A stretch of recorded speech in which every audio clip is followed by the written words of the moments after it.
From the headquarters of Telesur English here in Quito, Ecuador, this is From the South, and I'm Carla Gonzalez.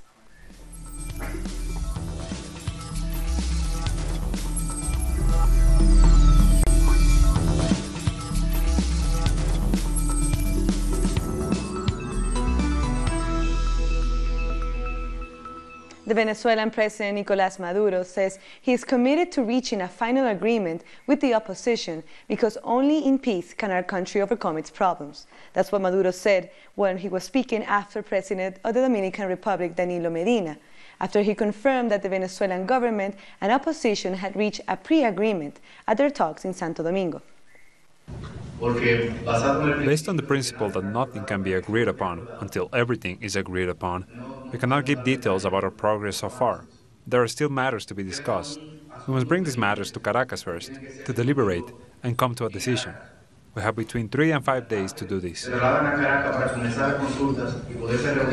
Venezuela's Communications Minister Jorge Rodriguez said that the two sides will return to the Dominican Republic on Monday, when they hope to sign the final agreement. Rodriguez said the deal will make it possible to end external and internal aggression, referring to sanctions, as well as the violent opposition-led protests. Today, the Bolivarian government of Venezuela and the opposition coalition have signed a pre-agreement. We ask the whole world to respect and support the established terms on this pre-agreement, and when we sign the final agreement on Monday, they will have to respect our peace resolutions. They will support Venezuelan sovereignty and freedom. The Venezuelan government has rejected the decision by the United Nations Secretary General to refer its border dispute with Guyana to the International Court of Justice. The Foreign Ministry in Caracas issued a communiqué in which it said it stands by the Geneva Accord of 1966, which set up the Good Offices process to resolve the dispute between the two countries over the Essequibo region. It said the Secretary General does not have the right to override that process, which Venezuela and Guyana have been following in good faith. U.S. Secretary of State Rex Tillerson arrives in Mexico today. This is part of a week-long trip which includes stops in Argentina, Colombia, Peru, and Jamaica. According to the State Department, the aim of the trip is to maintain pressure on Venezuela in a bid to press for economic reforms. His first stop in Mexico City comes at a time when relations are fragile. Mexico and the U.S. have been at odds over the renegotiation of the North American Free Trade Agreement, President Donald Trump's protectionist trade policies, and the clampdown on immigration. Oil and gas company Royal Dutch Shell snapped up 9 out of the 19 deep water oil blocks in the Gulf of Mexico in an auction by Mexico's oil giant Pemex on Wednesday. The auction, which is the most important since Mexico opened the energy sector to foreign investments in 2014, comes as President Enrique Peña Nieto tried to showcase economic revival ahead of the presidential election in July. Mexican officials estimate the auction could bring $93 billion in investments.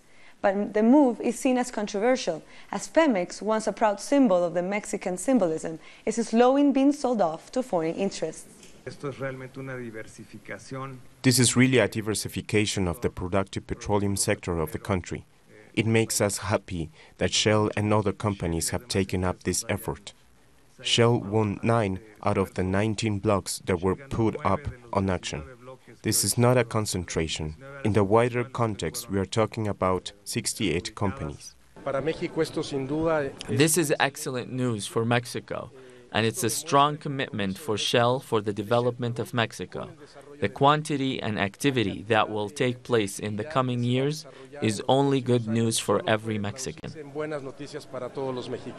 The Mexican government is cracking down on criminal groups by sending troops to areas that have seen a rise of violence.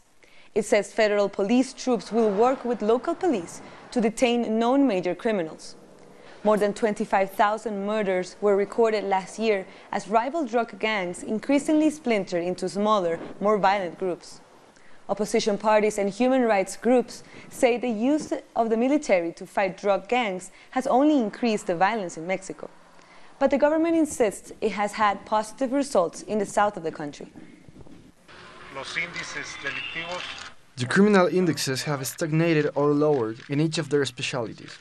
I see the people in the southern region very happy when the soldiers are there. It gives the impression that there was a demand for prompt response from the governments, both federal and state. In the area, I think we're going to have good results over time. The Jamaican Parliament has voted to extend the state of emergency, agreed on January 18th to May 2nd. The state of emergency was for the parish of St. James, which suffered a wave of violent crime. In his argument for an extension, the Prime Minister referred to an ecosystem of crime in the area, perpetrated by both public and private citizens. Of the 62 members of the House, all 51 members present voted for an extension of the state of emergency.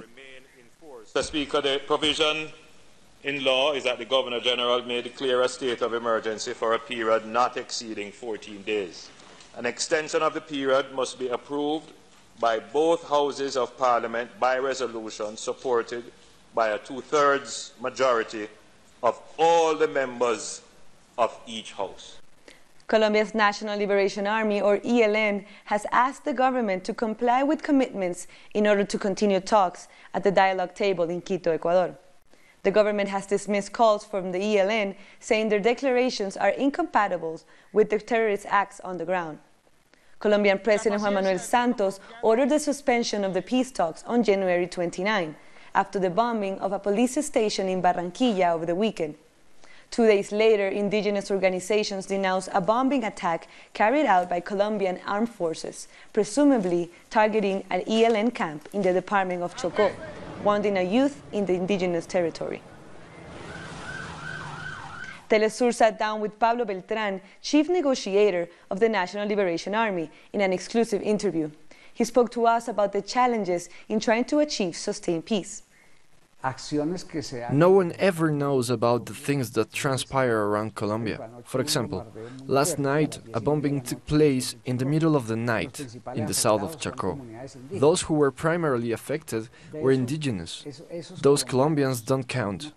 But of course, an attack such as the one which took place in the major city of Barranquilla gets attention. I spoke to indigenous leaders. I said, of 3,000 agreements we've made in the recent decades, none of them have been fulfilled. The same is happening with the FARC. And so, all of their legal, economic and political security is collapsing. It seems as if the government of Colombia has an interest in making the FARC disappear as a political project. This puts the process in doubt and puts us on alert, because what's happening to the FARC may happen to us as well.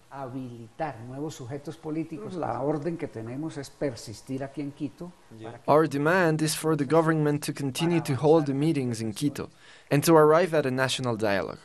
We want to leave the table at a point of consolidation that whichever candidate wins on August 7th has to respect the progress made.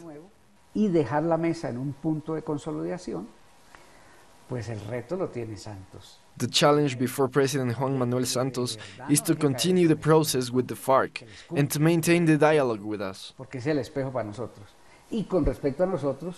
In Paraguay, the government is considering releasing political prisoners detained following the parliamentary coup in 2012. 11 farmers and 6 policemen died in a land conflict known as the Curuguati Massacre. The conflict led to the removal of President Fernando Lugo. More details in this report.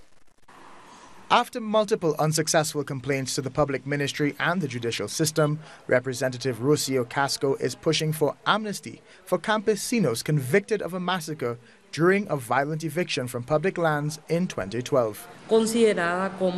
These institutions are placing facts from an invalid process before the people. During the Curuguati case, only one side of the event was ever investigated. We have reason to believe that evidence was concealed. On June 15, 2012, 300 policemen violently evicted 30 campesinos from their lands. On that day, 11 campesinos and 6 officers lost their lives. The campesino deaths were never investigated. If the sentence is overturned, the prisoners will be freed immediately. They might even get the chance to sue the state for the hardships they were put through. It's obvious that this investigation came with a ready-made political sentence. 5 years later, and after a sentence with no evidence, victims' families continue to demand justice outside the judicial court.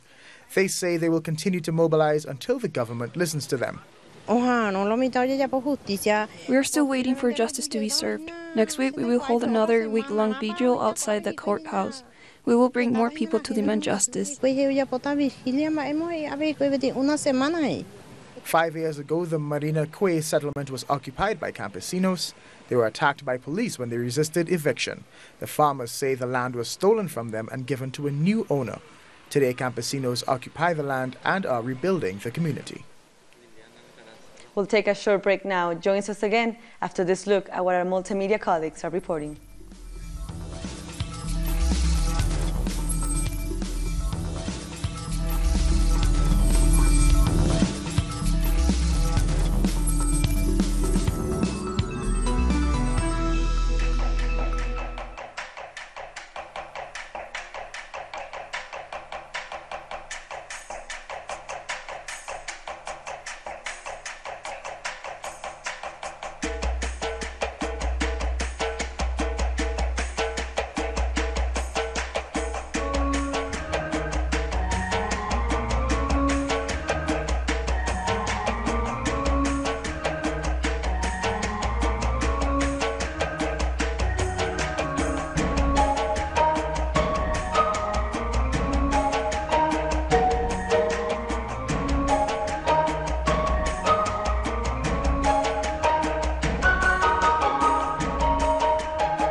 Welcome back.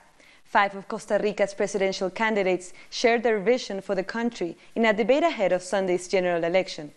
Fabricio Alvarado of the Evangelical National Restoration Party continues to lead in the polls, appealing to voters with conservative and homophobic views, pushing back on an Inter-American Court of Human Rights' recent decision to legalize same-sex marriage.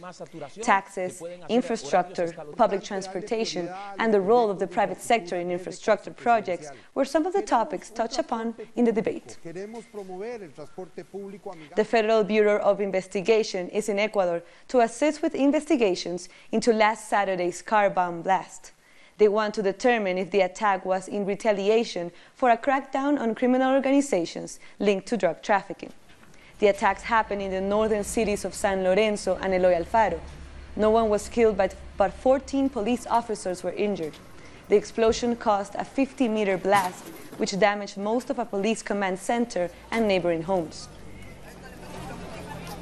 Ecuador's former President Rafael Correa was trapped in a radio station on Wednesday after violence outside prevented him from leaving. Correa said the station was surrounded by supporters of President Lenín Moreno. His security says some attackers had firearms, but that Correa wasn't hurt in the attack. Campaigning ends in Ecuador ahead of the Sunday's referendum. 13 million voters have to decide on 7 questions proposed by President Lenín Moreno, 5 of them that could modify the Constitution. Political stakeholders have to end their campaigns on Thursday from midnight Friday local time. Political parties and movements will not be allowed any more electoral propaganda. 10 political parties from El Salvador are preparing for municipal and legislative elections on March 4th. The municipal propositions and the platforms are already being presented to citizens. Mayor candidates of 262 municipalities of El Salvador have presented their government plans. Jacqueline Rivera, of the contenders from the party FMLN, presented their priorities focused on youth, safety, and women. We want to build a city with the face of a woman in El Salvador. San Salvador has more than 340,000 inhabitants, from which more than 54% are women. We cannot think about development of our capital without women's hands and ideas. The Salvadoran Supreme Electoral Tribunal has signed a number of agreements with boards of electoral observers, between them members of OAS, EU, and Latin American electoral experts from SILA. We see the big panorama of the elections, and obviously we pick up information of what's been happening in different electoral tables. So later we can have our own conclusions. Socioambiental Collective, Let's Take Care of Everyone's Home, has struggled for the last 10 years for the approval of a water law which recognizes access to their resources as a human right. This issue is not present in most of the political parties' propositions. There are no propositions about the human right to water access in any of the legislative plans from PCN, PDC, and Ghana. All that we know is that about the plans of ARENA and FMLN is that the first one proposes to support a law with very general topics and unify this subject with the one of drinking water and sanitation. Legislative and municipal elections are programmed for next 4th of March. About 10,000 polling stations will be installed in 1,595 different places around the country. So around 5,200,000 Salvadorans can vote. 7 legislators from the Peruvian Congress' biggest parties have resigned after Kenji Fujimori was expelled from the party. 37-year-old Kenji is the youngest child of former Peruvian President Alberto Fujimori. He's been battling with his sister Keiko over who heads the popular Force Party or Fuerza Popular. He said he was expelled after he helped to block a move to impeach President Pedro Pablo Kuczynski. The resignations means Fuerza Popular now loses their majority in parliament. To take a decision to step aside, to take the important step of resigning from Popular Force, is because we have been run over, constant victims of the leadership of Popular Force. At least one person has been wounded and several others arrested in clashes between farm workers and police in the city of Huánuco in Peru. Tensions turned violent when farm workers took to the streets to demand the government declare an emergency in the agrarian sector. Police officers responded with tear gas and by firing shots after protesters descended on the Caihuana police station. Chilean state contract workers have taken to the streets of the capital, Santiago, to protest a new law which targets precarious workers employed by the government of Chile. Francisca Castillo in Santiago has more.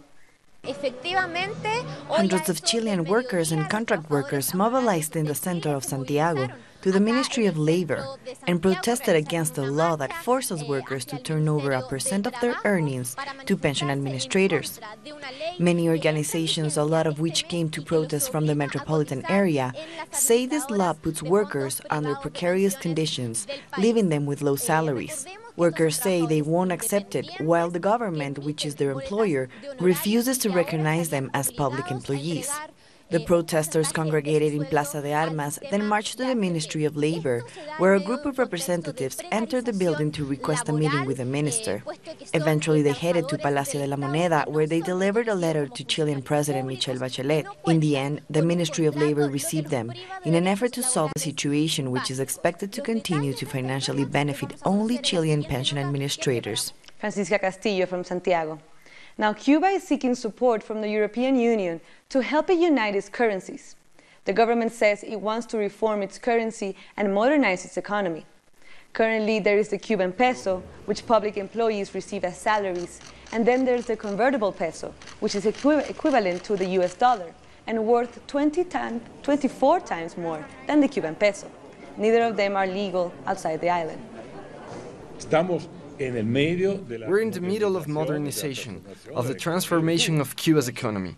So it is not that everything is easy, and not only because of the embargo. There are reforms that have to be developed here, and we also have experience, because in particular, as one responsible for international cooperation, we have similar problems in many parts of the world. Severe flooding in southern Bolivia has affected at least 120,000 people. Dozens of homes collapsed after heavy rains pelted the city of Yacuiba, which sits by the border with Argentina. Residents were forced to mate with high floodwaters to save their animals and belongings. The local civil defense says at least 40 families are now homeless. They are seeking rebuilding assistance from the government. Mexico City's Central Market is getting a facelift. To mark 35 years of business, the Central de Abasto will have its exterior walls repainted with 32 murals. The murals will be designed by both Mexican and international artists known as the city's breadbasket. The Central de Abasto sells about 30 tons of produce and merchandise daily. More than 2,000 businesses sell everything from flip-flops to food. We'll take one last short break and join us after a look at what our multimedia team is reporting.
Welcome back.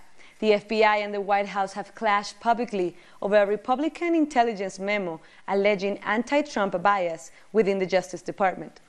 The FBI chief says he has grave concerns about the accuracy of the memo and has asked to halt its publication.